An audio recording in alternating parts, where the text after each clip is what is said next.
Je vais te détruire.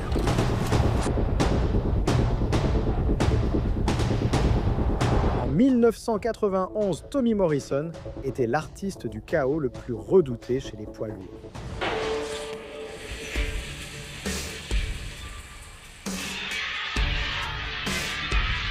27 victoires, 23 KO et un crochet du gauche qui avait éteint les lumières de tous ceux qui avaient osé se tenir devant lui. Mais ce soir-là, à Atlantic City, l'adversaire n'était pas un boxeur ordinaire.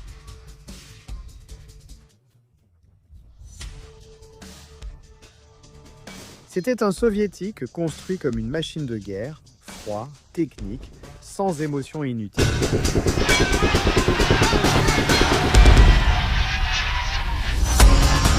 La vie réelle avait son propre Ivan Drago, et il était sur le point de donner aux disciples de Rocky la nuit la plus difficile de sa carrière. Tommy the Duke Morrison a grandi à Jay, Oklahoma, une ville si petite que la plupart des gens ne l'auraient jamais connue si ce n'était pas pour ce que Tommy a accompli sur et en dehors du ring. Sur le ring, c'était une force, dotée d'un crochet gauche dévastateur qui avait mis KO presque tous ses adversaires. Rapide pour sa taille, agressif, avec un instinct de tueur. 27 livres. En dehors du ring, c'était une star d'Hollywood. Il avait partagé le plateau avec Sylvester Stallone dans Rocky Sands, interprétant Tommy Gunn, le protégé de Rocky Balboa, le disciple qui a trahi son maître.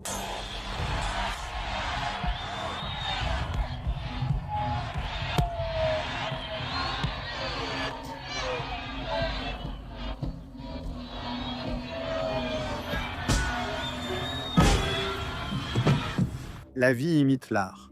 Parce que Morrison n'a pas seulement joué dans un film de boxe, il était aussi un vrai boxeur avec un palmarès parlant. 27 victoires, 23 KO et des rêves de devenir champion du monde. De l'autre côté, il y avait Yuri Bolin. Il n'y avait pas de film dans son histoire. Il n'y avait pas de glamour, il n'y avait pas de Hollywood. Bolin était l'un des premiers boxeurs soviétiques à passer professionnel en Amérique. Il apportait avec lui les références amateurs d'élite du bloc de l'Est et les méthodes d'entraînement légendaires qui avaient produit certains des meilleurs boxeurs du monde pendant des décennies. 1m93, technique impeccable, regard froid, comme si quelqu'un avait pris le personnage d'Ivan Drago du grand écran et l'avait rendu réel. Dans une ancienne fantaisie hollywoodienne, Rocky a vaincu Ivan Drago. Ce soir, Morrison va imiter ce spectacle en affrontant Yuri Volin, membre d'une nouvelle génération de boxeurs pro-soviétiques. Pour lui, Morrison n'était ni une star de cinéma, ni une idole de la boxe américaine. Il n'était que le prochain nom sur la liste. Atlantic City. 1991. Le combat était en sous-carte de Holyfield contre Foreman, la plus grande scène de la boxe à ce moment-là. Et Morrison est arrivé en tant que grand favori. Son record de KO le précédait. Le public attendait une autre fin rapide. Dès le premier round, il était évident que cette nuit serait différente. Bolin s'est présenté avec une technique que Morrison n'avait encore jamais vue. Un mouvement latéral constant, un jab précis qui touchait encore et encore. Et un sang-froid qu'on n'apprenait pas dans une salle de boxe américaine.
Bowling a placé 33% de ses coups au premier round. Morrison à peine 17%.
Pour le deuxième round, Morrison avait déjà du sang dans la bouche.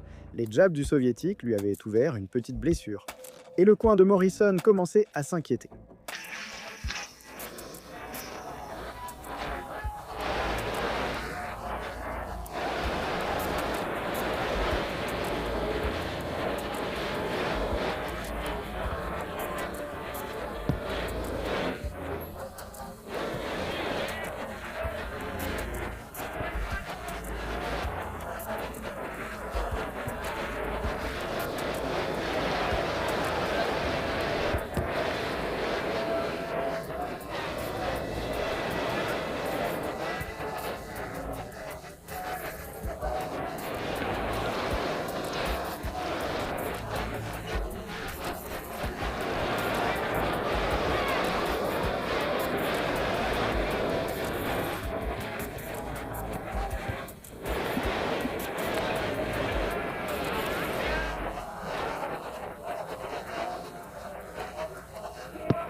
L'entraîneur Tommy Gallagher lui criait depuis l'extérieur d'attaquer le corps, de ne pas chasser la tête, de rester au centre du ring.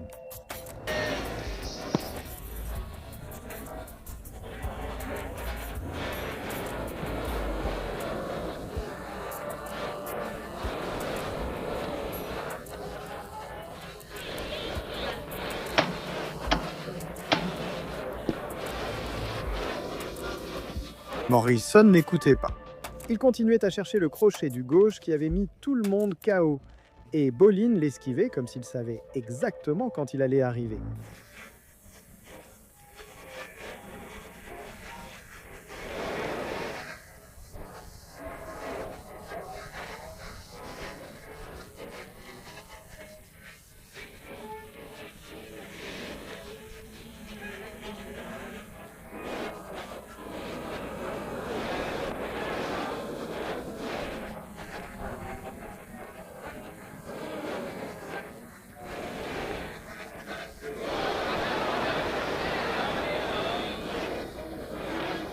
Au troisième round, Bowling a complètement pris le contrôle.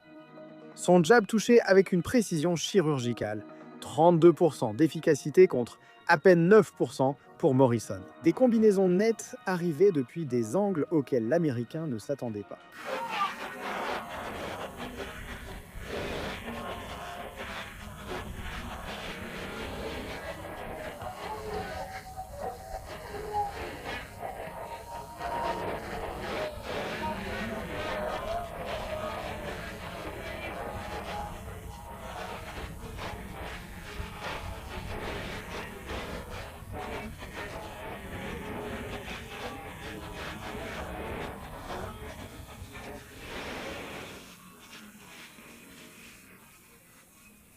Un jab direct, suivi d'un crochet du droit à la tempe.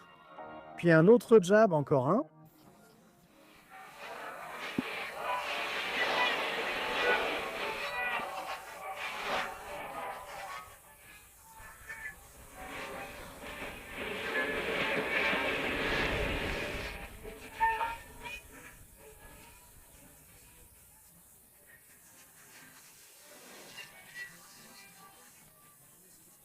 Morrison semblait mal à l'aise pour la première fois de sa carrière.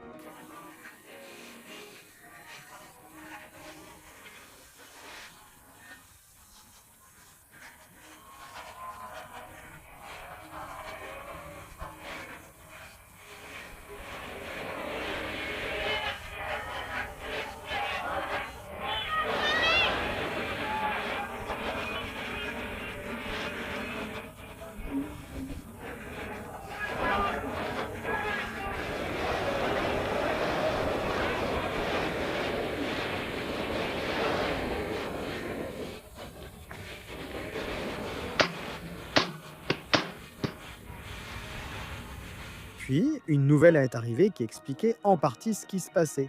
Morrison avait la main droite blessée. Il s'était blessé en frappant son partenaire d'entraînement, Jerry Jones, pendant le camp d'entraînement. Et cette blessure le limitait complètement.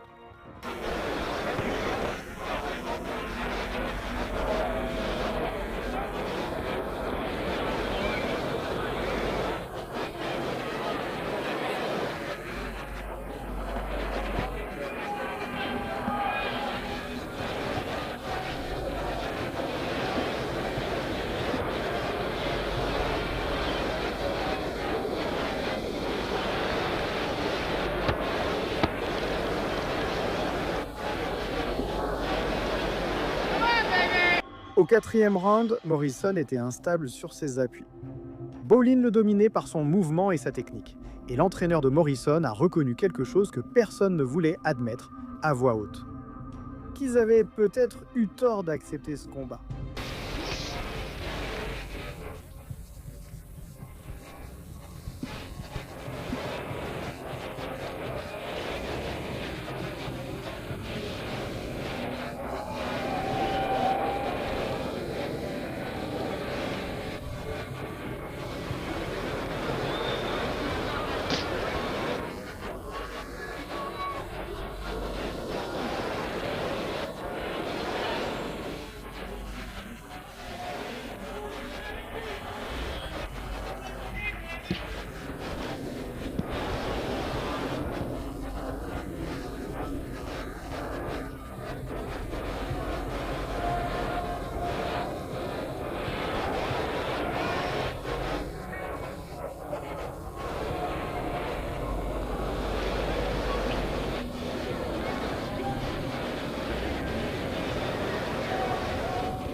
Alors, le cinquième round est arrivé, et Tommy Morrison s'est souvenu pourquoi on le craignait.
Il a trouvé l'ouverture qu'il cherchait depuis 4 rounds.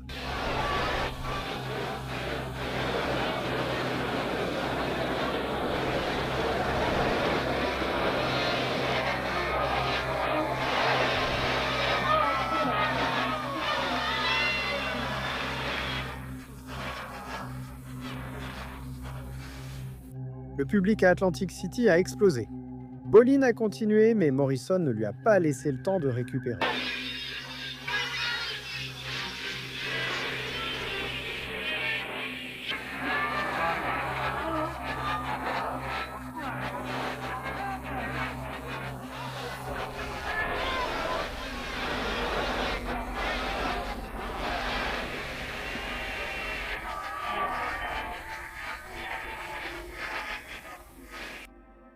Il l'a acculé puis asséné un puissant crochet au corps qui l'a mis KO. Bolin s'est retourné en tournant le dos. Le signe évident qu'il n'en voulait plus. L'arbitre Steve Smoger en avait vu assez. KO technique au 5e round, Morrison a gagné. Le disciple de Rocky avait arrêté l'Ivan Drago de la vraie vie.